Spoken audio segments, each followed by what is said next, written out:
elements of risk management, or how you manage your risks. Manage your risks by risk per trade. Point one. So risk per trade, rule of thumb, never risk more than 1 to 2% of your account on a single trade.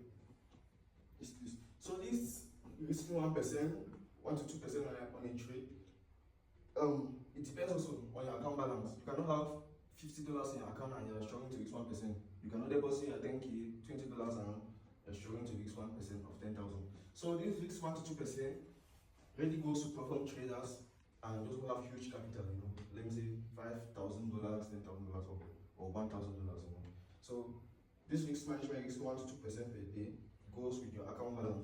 But then if you see that you have a little, if you don't have enough capital, let me say you have just, for example, $200 or $100 to get into the market with, you partition your capital, So partitioning is actually considered as the best risk management strategy for beginners that have limited capital.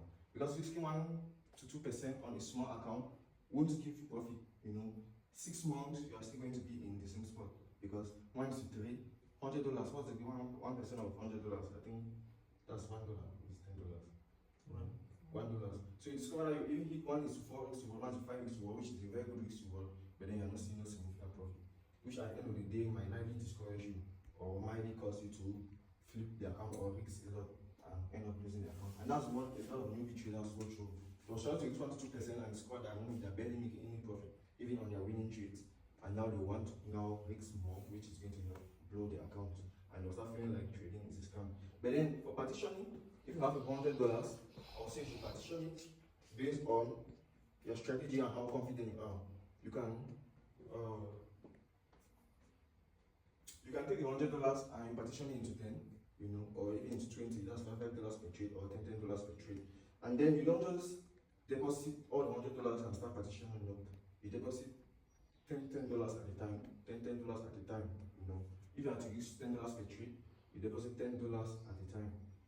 So if you are depositing $10, you look for a setup, everything is in play. Everything is in play, you just deposit $10 and that will be your stop loss,